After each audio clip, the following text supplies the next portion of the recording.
The auctioneer's voice was a rhythmic, hypnotic drone, a sound that hammered at Calvin Miller's soul like a blacksmith on cold iron. It was the sound of the end. He stood at the back of the crowd, mud caked on his worn-out work boots, his knuckles white as he gripped the brim of his sweat-stained cap. He wasn't here to buy. He was here to watch the final dismemberment of his own history. This was the Miller farm. Or it had been for 3 generations. Now it was just parcel A, B, and C in the bank's foreclosure notice.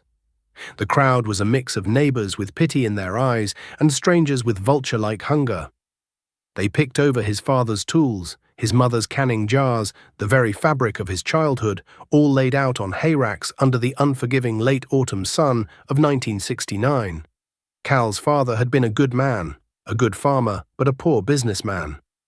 He'd listened to the whispers of progress in the early 60s, the siren song of the banker in town who spoke of leverage and expansion. He'd traded in his reliable old Farmall H for a shiny new John Deere 4020, mortgaging a piece of the home quarter to do it. The tractor was a marvel of modern engineering, but the payments were a marvel of modern finance. One bad year of drought, followed by a year of low corn prices, and the note came due like a hangman. The stress had put his father in the ground 6 months ago, and the bank had put the farm on the block today. And a 50,000, now 51. Will you give me 51 for the home 80 with the house and barns? A prime piece of land, folks, prime black dirt, the auctioneer chanted. A hand shot up from the front row, a confident, fleshy hand attached to the arm of Frank Hatcher. Frank was everything Cal's father had tried to be and failed. He'd started with the same acreage as everyone else, but had a knack for playing the bank's game. He drove a new pickup, his wife had the newest appliances, and his equipment was always the latest and greatest, gleaming with green and yellow paint. He already farmed 1,000 acres, most of it on borrowed money. Frank Hatcher looked back, his eyes finding Cal's for a brief, triumphant moment. There was no malice in the look, just a casual dismissal. The look a man gives a stray dog on the road. It was the look of a winner at the finish line, barely noticing the man he'd lapped. Sold for $51,000 to Mr. Frank Hatcher. The gavel fell, and the sound echoed off the red paint of the barn his grandfather had built. It was a sound that severed the last thread connecting Cal to his past. He turned and walked away, not waiting to see them sell off the livestock or the household goods. He couldn't bear it. He had 160 acres of rented ground to work. His father's old, tired Farmall M that the bank didn't even want, and a burning, bitter lesson etched into his heart. Debt was a poison. It was a slow-working disease that promised strength while it hollowed you out from the inside. He vowed, right there with the dust of his lost home on his boots, that he would never owe a man a dime he couldn't pay back by sundown. He would build his own way, with his own hands, on his own terms, even if it meant starting with nothing but rust and scrap. A few weeks later, that vow took him to Hemlock's salvage yard, a sprawling graveyard of mechanical dreams on the edge of the county. He was looking for a used cultivator shank for his old Alice Chalmers field cultivator, something he could afford with the cash in his pocket. The air was thick with the smell of rust, stale oil, and damp earth. Mountains of twisted metal rose like ancient monuments to failure. He found Old Man Hemlock by a sputtering burn barrel, a greasy rag in his hand. "Looking for something, Cal?" the old man rasped, his voice like grinding gears. "Need a C-shank for an old AC cultivator, Mr. Hemlock, the one I got snapped clean off hitting a rock." "Over by the pile of blue planters," Hemlock grunted, gesturing with a thumb. "But you ought to take a look at what came in yesterday. Might be more your style." He grinned, showing a few tobacco-stained teeth. Curiosity got the better of him. Cal followed the old man past rows of dead combines and skeletal tractors, and then he saw it. It was a monster, an abomination. It sat listing to one side, its 4 massive tires, as tall as he was, cracked and flat. It was an articulated 4-wheel drive tractor, but unlike anything he'd ever seen up close. It wasn't the sleek, factory-finished look of a new Steiger or Versatile. This thing looked like it had been born in a blacksmith shop during a thunderstorm. The frame was made of massive welded I-beams. The cab was a crude steel box with flat panes of glass, one of them shattered. The paint, what was left of it, was a strange industrial lime green, peeling away to reveal a universe of rust underneath. A huge Cummins diesel, easily twice the size of the engine in his Farmall, sat exposed and silent between the front frame rails. "What in God's name is that?" Cal breathed. "That," Hemlock said with a certain pride, "is one of the first Steigers. A barn series, they called them, built by the Steiger brothers themselves up in Minnesota back in the early 60s. Fella over in the next county went broke trying to farm a section of swamp ground with it. Bank took it, couldn't sell it, so they hauled it here for scrap." Cal walked around it, his mechanic's eye taking in the sheer, brutal simplicity of it. There were no fancy electronics, no complicated hydraulics. Just raw steel, big gears, and a legendary engine. He ran a hand over the cold, pitted metal of the engine block. He could see the problem right away. A thick line of rust-colored water had wept down the side from a crack in the block, a victim of a hard freeze with no antifreeze. The engine was seized solid. The transmission was probably full of water. The wiring was chewed to bits by mice. It was junk, complete and utter junk. But it was also magnificent. It was a testament to pure, unadulterated pulling power. It was built to last, even if it hadn't. In his mind's eye, he could see it, restored and roaring, pulling a 30-foot chisel plow through the heavy clay soil that made his little Farmall M scream in protest. "What are you asking for it?" Cal asked, his voice quiet. Hemlock spat a brown stream of tobacco juice. "Scrap price, weighs about 15 tons, I reckon. At $30 a ton, call it $500 and you haul it." $500. It was nearly every cent Cal had to his name. It was money he should be spending on seed, on fertilizer, on fixing his own equipment. It was a fool's bet. "I'll take it," Cal said, the words leaving his mouth before his brain could stop them. It took him 2 days and a favor from a trucker with a lowboy trailer to get the dead beast moved to his rented farmstead. They unloaded it behind his small, weathered barn, where it immediately sank 6 inches into the soft ground. It looked even worse here, a monument to his own foolishness. As the truck pulled away, another vehicle appeared at the end of his long gravel driveway. A shiny, new Ford F-250. Frank Hatcher. He pulled up, rolled down the power window, and leaned his elbow on the sill, a smirk playing on his lips. "Heard you were starting a museum, Cal," Frank said, his voice dripping with condescending amusement. He gestured with his chin toward the green monster. "What's that? Your new planter?" Cal just stood there, his hands shoved in his pockets. "It's a project." "A project?" Frank laughed, a loud booming sound that seemed to mock the quiet dignity of the farm. "Looks more like a permanent landmark. You know, for $50 a month, the bank would have let you have a brand new 4020. Hell, I just signed for a new 4630 myself. Power shift, air-conditioned cab. That's the future, Cal, not that." He looked from the rusted hulk to Cal's determined, grease-stained face. He shook his head slowly, a look of genuine pity crossing his features. "Your dad tried to keep up. He just didn't go far enough. You're going backwards. You'll be broke inside of a year trying to farm with that old M and pouring money into this pile of junk." Frank put his truck in gear. "Good luck to you, Miller. You're gonna need it." He drove off, leaving a cloud of dust and the lingering stench of smug certainty. Cal stood there for a long time, the setting sun casting a long shadow from the dead Steiger. He looked at its broken engine, its flat tires, its shattered glass. Frank was right. It was a fool's errand. It was an impossible task. He was alone, with no money, no help, and a 15-ton problem sitting in his yard. Now, before we get into the nuts and bolts of this resurrection, I want to ask you folks listening, have you ever taken on a project so big, so impossible, that everyone around you called you a fool? Maybe it was an old car, a rundown house, or a business nobody believed in. Let me know down in the comments what it was, and what drove you to see it through when common sense told you to quit. The first winter was a brutal education in the anatomy of a giant. Cal rigged a chain hoist from the strongest oak beam in his barn, a beam his grandfather had set, and began the slow, arduous process of disassembly. Every bolt was a battle. He'd soak them in penetrating oil for a week, heat them cherry red with an acetylene torch until they glowed in the dim light of the barn, and then put a 6-foot cheetah pipe on a breaker bar and hang all of his 180 pounds on it until the bolt either screamed in protest and broke free or snapped off with a sickening crack. He started with the engine. The Cummins NT855 was a legend, a big cam monster that, in its day, put out close to 300 horsepower.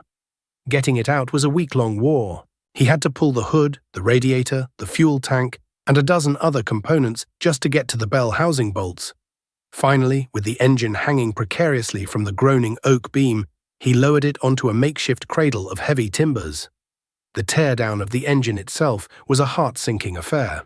Just as he'd suspected, the block had a hairline crack running from a frost plug down toward the main bearing webbing.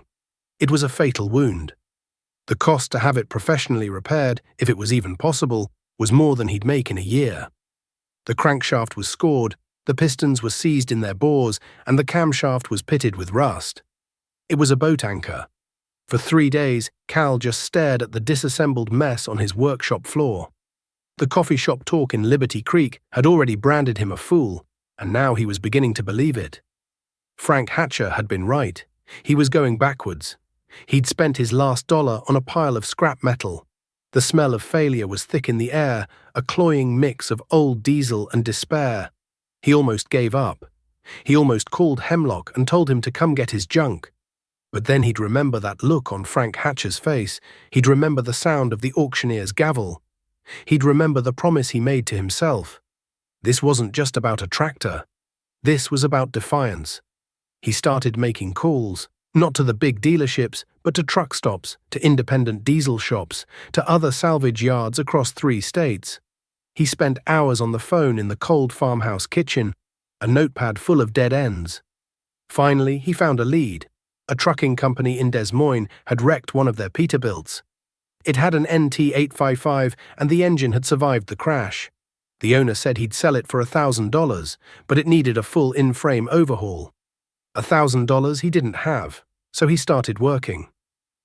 After his own chores were done, he'd drive into town and work for the local mechanic, swapping transmissions and doing brake jobs for $5 an hour.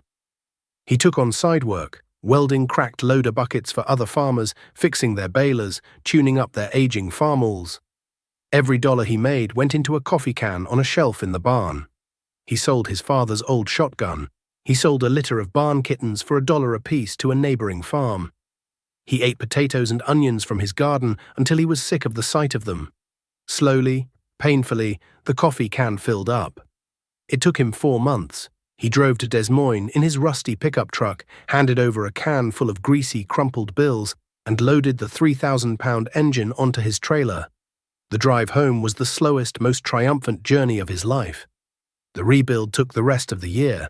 He bought the overhaul kit on credit from the Napa store in town, a kindness from the owner who'd known his father. He honed the cylinders by hand, checked every tolerance with his father's old micrometers, plastic-gauged the bearings, and timed the injectors with a focus so intense the rest of the world simply ceased to exist. He learned the engine inside and out, every bolt torque, every fluid capacity. It became a part of him. While Cal was covered in grease, wrestling with iron, the world of agriculture was starting to change around him. The year turned to 1971, then 72. A strange optimism was creeping into the Corn Belt. Grain prices, which had been stagnant for years, were starting to climb. Whispers of a massive grain deal with the Soviet Union were floating around the co-op. The government, led by Secretary of Agriculture Earl Butz, was telling farmers to plant fence row to fence row. The new mantra was, get big or get out. No one embodied this new philosophy more than Frank Hatcher. He was no longer just a successful farmer, he was a local tycoon. Using his initial land purchase, Cal's old farm, as collateral, he'd leveraged himself to the hilt. He bought another 200 acres, then another 300. His equipment lineup looked like a dealership's showroom floor. The John Deere 4630 was joined by a new 4840 with jewels all around. He bought a brand new Gleaner N6 rotary combine, a machine so large and advanced it looked like a spaceship harvesting the fields. He built a massive new machine shed, a testament of gleaming steel that dwarfed Cal's old red barn. He put up new grain bins, tall and silver, that caught the morning sun. He was the talk of the town, a visionary who saw the future and grabbed it with both hands. He'd stop by Cal's place every so often, not out of malice anymore, but with a kind of patronizing pity. "Still tinkering with that old relic, Cal?" he'd ask, leaning against his new truck. "You know, land prices are going through the roof. You should get in on it. The bank's loaning money at 7%. It's practically free money." Cal would just wipe his hands on a rag and nod. "I'm keeping busy, Frank." "You're falling behind is what you're doing," Frank would say, shaking his head. "There's a gold rush on, and you're sitting here trying to build a pan out of scrap iron." By the spring of 1973, Cal's scrap iron was finally ready. He'd rebuilt the transmission, fabricating new gears himself in a friend's machine shop. He'd rewired the entire machine, replaced every hydraulic hose, and pounded out the dents in the cab, fitting it with new glass. He couldn't afford a professional paint job, so he bought 5 gallons of industrial machinery enamel, a deep dark red reminiscent of an old farm awl, and painted it by hand with a brush. It was ugly. The brush strokes were visible and the color was uneven. But it was protected. The day he finally decided to start it, the air was cool and still. He bled the fuel lines, checked the oil, and filled the massive radiator with coolant. He climbed into the crude cab, the steel seat cold beneath him. He took a deep breath, turned the key, and pushed the starter button. The big starter motor groaned, turning the massive engine over once, twice.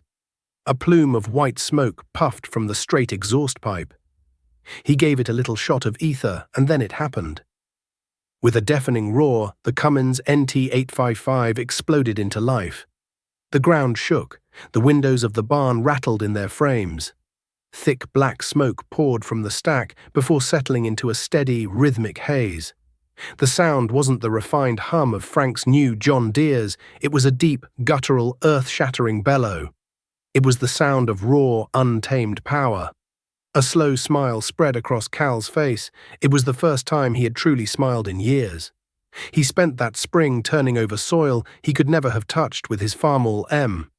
He hooked the red beast to a 24-foot disc he'd bought for scrap and welded back together, and it pulled it through the heavy soil like it wasn't even there. He was farming his rented ground faster and more efficiently than ever before. He was making a profit, a small one, but it was his. Every dollar was his own. He paid off the Napa owner. He paid back the trucker. He owned the machine, free and clear. It was ugly, it was loud, and it leaked a little oil. But it was his. Meanwhile, the boom roared on. Grain prices hit record highs. Land that had sold for $500 an acre 5 years ago was now fetching $2,000, then $3,000. Frank Hatcher was a genius. He was buying up every parcel that came available, confident that the good times would never end. He and the other progressive farmers would sit at the coffee shop, talking about their lines of credit and their expansion plans. They saw Cal on his strange, homemade-looking tractor and shook their heads. Poor Cal Miller, still stuck in the past, still farming that same little rented piece of ground, too scared or too stupid to take a risk. One evening, Cal was at the co-op getting a load of fertilizer. Frank was there, signing a ticket for a semi-truck load of anhydrous ammonia. "Heard you got the old monster running," Frank said, a little less smug than usual, perhaps a little impressed despite himself. "She runs," Cal said. "Good for you," Frank said, clapping him on the shoulder, "but you're thinking too small. I just closed on the old Peterson place, picked it up with a new variable rate loan from the bank. Interest rate is way down in the single digits for now. It's the only way to fly, Cal. You got to use their money to make your money." Cal just nodded, but a cold knot formed in the pit of his stomach. Variable rate. The word sounded dangerous. He'd been listening to the news on the radio in his barn. Reports from back east. Inflation was running wild. The price of everything was going up. The Federal Reserve was making noises about jacking up interest rates to cool things down.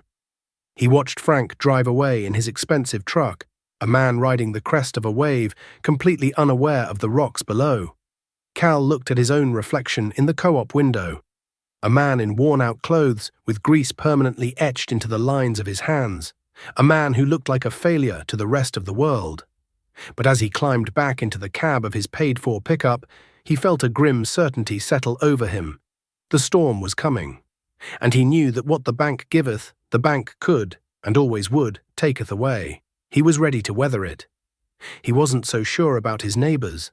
The good years, the boom years, bled one into the next.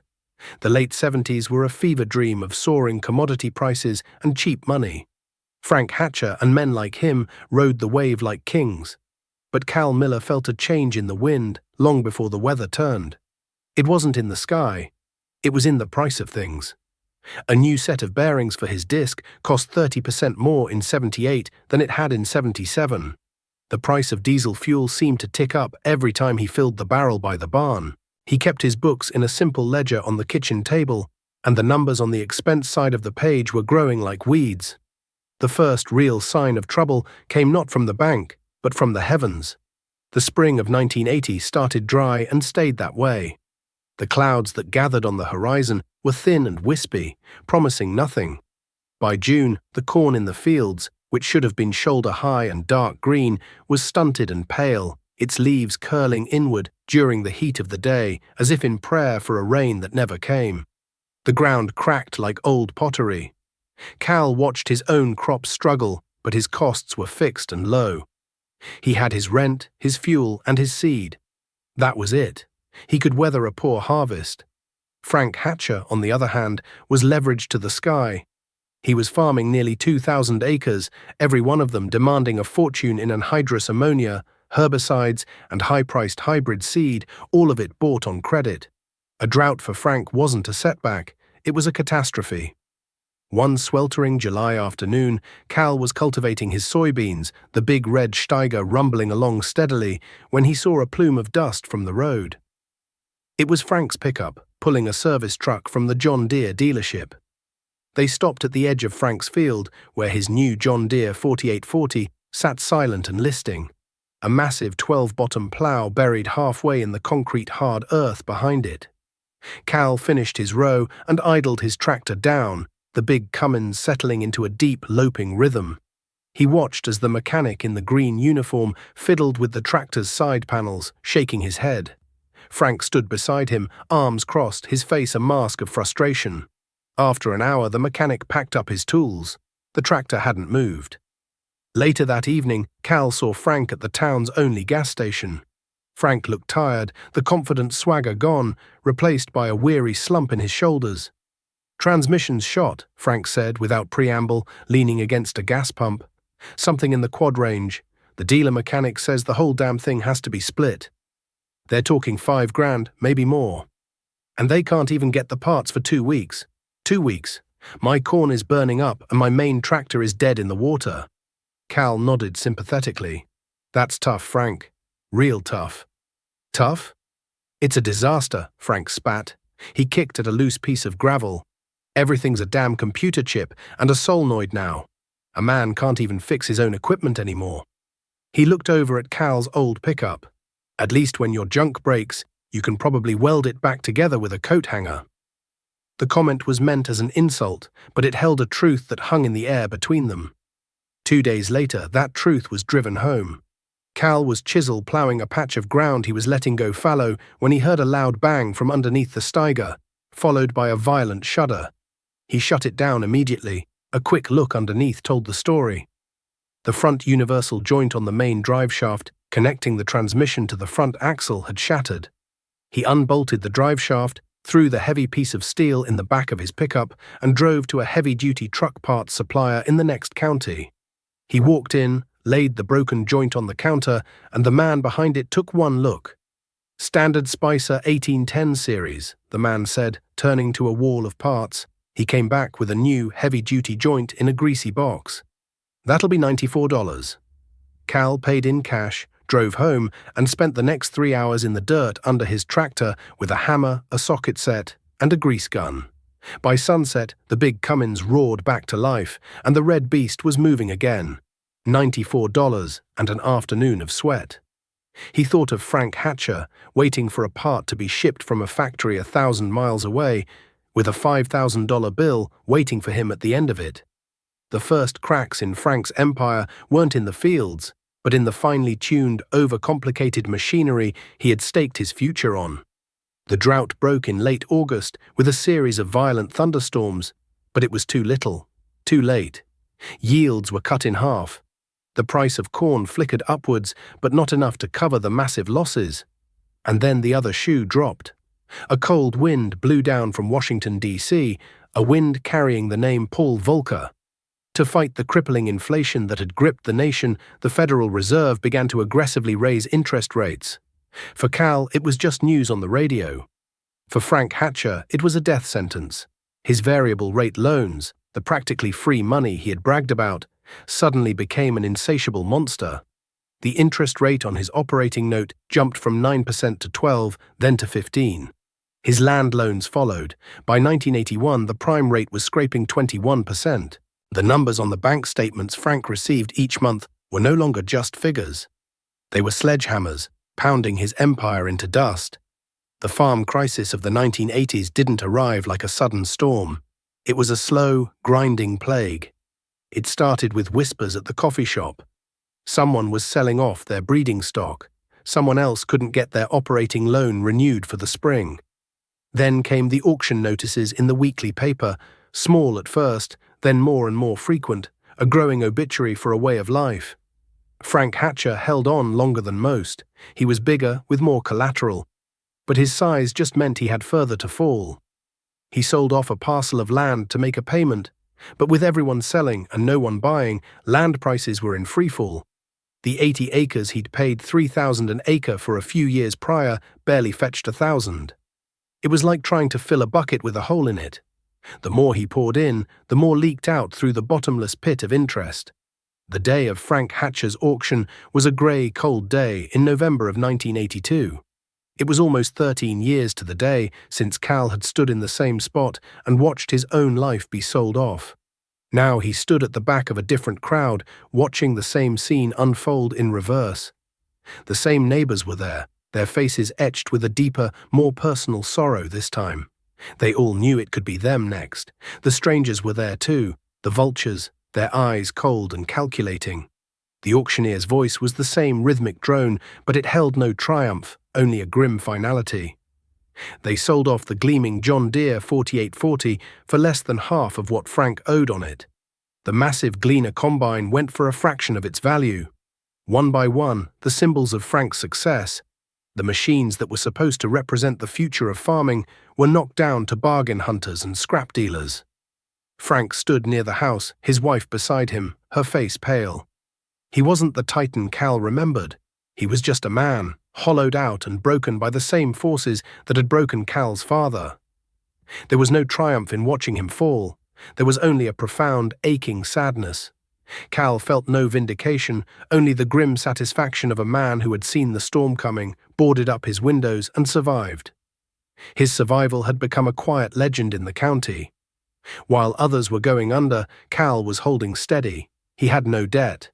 His income was down, but so were his expenses. His old red tractor, once a symbol of his foolishness, was now seen as a mark of his genius. When a neighbor's planter broke down and the dealership quoted an astronomical repair bill, it was Cal they called. He'd drive over in his old pickup, a toolbox rattling in the back, and weld the cracked frame or fabricate a new part, charging them only for his time and materials. He wasn't getting rich, but he was earning something more valuable than money: respect. He was the man who knew how to make things last, how to survive on ingenuity instead of credit. The man who had been right all along. The final parcel to be sold at Frank's auction was the Home 80, the very same 80 acres that had once been the heart of the Miller farm. The auctioneer began his chant, his voice echoing off the gleaming steel of the machine shed Frank had built. "And what'll you give me for the Home 80, folks? A fine house, good barns, prime black dirt." The bidding was sluggish, money was tight, and credit was non-existent. The opening bids were insultingly low. Cal watched, his heart pounding in his chest. He had spent the last 10 years living like a monk, saving every spare dollar, stuffing it into a safe deposit box at the bank in the next town over. He hadn't been saving for anything in particular, just for a day when it might matter. That day was today. The bidding stalled at $70,000. It was a steal. The auctioneer worked the crowd, his eyes pleading. "70,000, will you give me 71? 71 anywhere?" Silence. The crowd shuffled their feet. From the back, a clear, calm voice cut through the cold air. 80,000. Every head turned. It was Cal Miller. He stood tall, his hands in his pockets, his expression unreadable. A murmur went through the crowd. Frank Hatcher looked up, his eyes wide with disbelief. The auctioneer's face lit up. 80,000 from Mr. Miller. I have 80, now 81. Will you give 81? The other bidder, a well-known land speculator from out of state, shook his head and dropped out. 80,000 once, 80,000 twice, sold, for $80,000 to Mr. Calvin Miller. The gavel fell. It was the same sound that had shattered his world 13 years ago, but this time it was the sound of resurrection. It was the sound of home. Cal didn't celebrate. He walked to the auctioneer's table, opened a worn leather satchel, and began to count out the money in stacks of used, weathered bills. He was paying cash. The crowd watched in stunned silence. This wasn't just a purchase. It was a statement. It was the final, irrefutable proof that his slow, steady, debt-free path had been the right one. After the paperwork was signed, he saw Frank standing alone by the empty machine shed. The crowd had dispersed, leaving him with the wreckage of his life. Cal walked over, the deed to his family's land folded in his pocket. Frank didn't look at him. He just stared at the empty spot where his 4840 used to sit. Congratulations, Cal. You got it back. His voice was flat, devoid of emotion. I guess you get the last laugh. This isn't about laughing, Frank, Cal said quietly. I'm sorry for how things turned out for you. For everyone. Frank finally turned to face him, his eyes filled with a weary shame. I was a fool. I thought I was a businessman, a king. I was just a gambler, and the house always wins. He sighed, a ragged breath in the cold air. I don't know what I'm going to do. We lose the house in 30 days. Cal looked at the land, his land, and then back at the man who had, in a strange way, taught him his most valuable lesson. I'm going to need help farming this place, Cal said, his voice steady. The red tractor is strong, but I can't be in two places at once. I'll need someone to run the combine this fall. Someone who knows the ground. He paused. The job comes with the house. You and your wife can stay, rent-free for the first year until you get back on your feet. We can work something out after that. Frank stared at him, speechless. He opened his mouth, then closed it. His face, which had been a mask of hard pride, crumpled. Tears welled in his eyes, and he quickly turned away, but not before Cal saw them. Why? Frank finally managed to ask, his voice thick. After everything? Why would you do that? Because the bank beat you, Frank. You didn't beat me, Cal said, and around here we're supposed to be neighbors first. The years that followed were healing years. The farm economy slowly recovered, but the lessons of the crisis were burned into the soul of the community. The flashy, high-risk operators were gone, replaced by cautious, pragmatic farmers like Cal. His farm grew, but it grew slowly, organically. He'd buy another 40 acres, another 80, but only when he had the cash. He bought newer equipment, but it was always used, always simple, always something he could fix himself. Frank Hatcher stayed on, becoming Cal's right-hand man, their past rivalry fading into a quiet, respectful friendship built on shared work and mutual understanding. The old red Steiger was eventually semi-retired. Cal bought a newer, more comfortable Versatile for the main tillage work, but he never sold the Steiger. He kept it in the back of the machine shed, the one Frank had built, and kept it in perfect running order. It became a monument, a reminder. One crisp autumn evening, years later, Cal was in the shop with his teenage son, David. The boy was bright, with his father's hands and his grandfather's love for the land. They were changing the oil on a grain truck, preparing for harvest. Dad, David said, wiping his greasy hands on a rag. Why do we still keep that old red tractor? It's ugly, it's loud, and the cab is tiny. We never use it anymore. Cal stopped what he was doing and looked at the boy. Then he walked over to the corner of the shop and pulled the canvas cover off the Steiger. Its hand-painted red enamel shone dully under the shop lights. Its massive tires were still sound, its crude steel frame a testament to brutal strength. He ran a hand over the cold, scarred fender. This tractor, he said, his voice quiet but firm, is the most important thing on this farm. It's more important than the new combine, more important than the grain bins, more important than the land itself. David looked confused. I don't understand. Your grandfather, Cal began, lost this farm because he borrowed money to buy a shiny new tractor. He thought the machine would save him, but the debt that came with it destroyed him. When I was your age, I stood right out there in that yard and watched a man sell everything we owned. He patted the Steiger's huge engine block. I bought this tractor for $500. It was a pile of junk. Everyone, and I mean everyone, told me I was a fool. They said I was going backwards, but I spent 3 years of my life rebuilding it, bolt by bolt. When I was done, I didn't owe the bank a single penny for it. It was mine.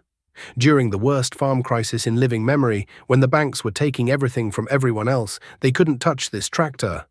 And because they couldn't touch this tractor, they couldn't touch us. He looked his son square in the eye, the weight of a lifetime of lessons in his gaze.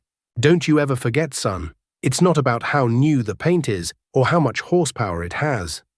The most powerful thing in this world isn't a machine. It's owning what you have, free and clear. This old tractor isn't just steel and iron. It's a promise. It's the foundation of everything we have. It's the reason you'll get to farm this land after I'm gone. David looked from his father's weathered face to the old red beast. For the first time, he didn't see an ugly, outdated piece of junk. He saw a survivor. He saw a legacy. He saw the heart of his home. And he understood.